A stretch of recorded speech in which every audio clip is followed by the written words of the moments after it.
All right, well, thanks. Yeah, it's great to be here at the telethon. Love doing this, be at the Estevan telethon. I got the phones obviously set up there. I love that. That was great. Get the phones ringing and everything. You remember when that Hope for Haiti was on? They had all the celebrities set up at the phones.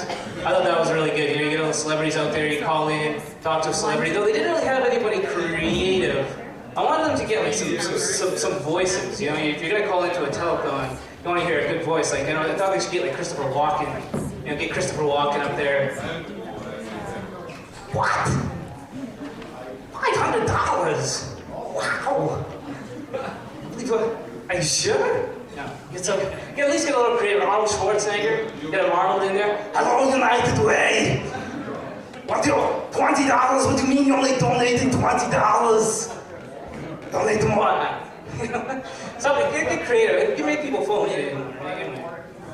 This is great though. I love this. When you get here, they give you lots of free food. I don't know if you know that. Sometimes when you volunteer, you get the free food, fast food back there. I always enjoy that. That's always good. I love fast food. I do love. I love going to fast food places. Actually, I should clarify that. I love going to fast food places with other people. Nothing says sad and lonely like going to a fast food restaurant by yourself. Sitting there, kind of alone. It's like, not only does he have no willpower, he has no friends. That's it. I know what you're all thinking. Especially that clown on the bench staring at me with those dead eyes. But anyway, yeah, no, it's good. Fast food. I love fast food. I love eating fast food. Though it does seem like they're creating some new foods. They seem to be getting a little lazy sometimes. I gotta admit, just mixing all the foods together. It's like, oh, is that pizza a little thin? Yeah, throw some cheeseburgers on there. That'll be good. Oh, that chicken sandwich a little too healthy? Replace the bread with more chicken. Yeah. Add some bacon on there, cheese, whatever. Salad, a little green, mix in every condiment known to man. That'll be good.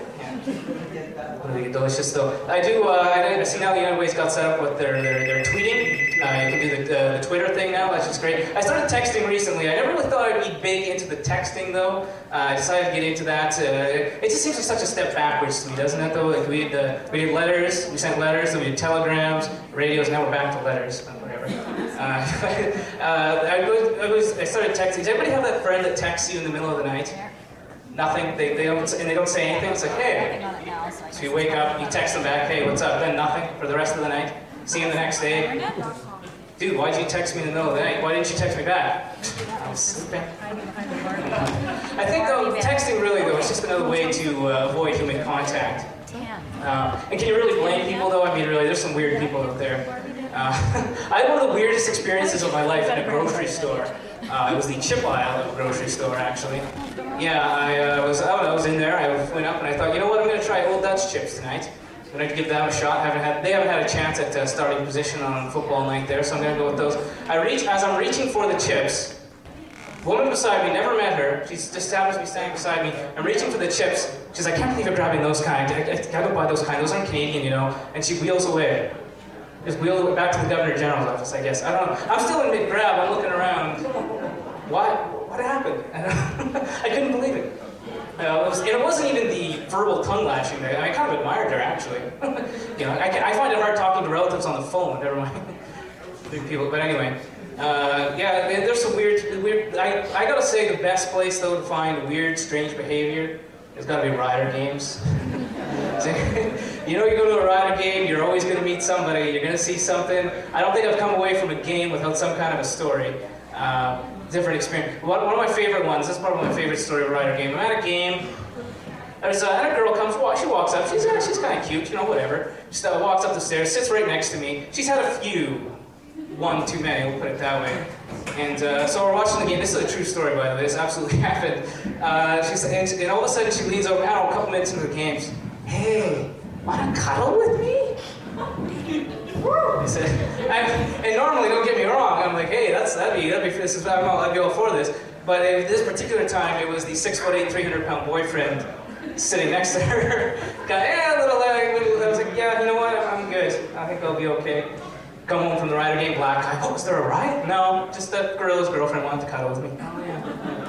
Doesn't even faze people anymore. Last game I was at, sitting with my friend, and I looked down the stairs and I said, is that Gumby walking up the stairs? It was Gumby. Somebody dressed as Gumby sitting up the stairs. I didn't know he was a Rider fan. Of course, 30,000 seat stadium. Sits right in front of me. spent the whole night high-fiving an old childhood hero, a drunken version, by the way. He was drinking. For shame. Rider games, they make the experience. I think rider, the whole sports commitment thing kind of freaks me out a little bit. Just because I'm like the first one.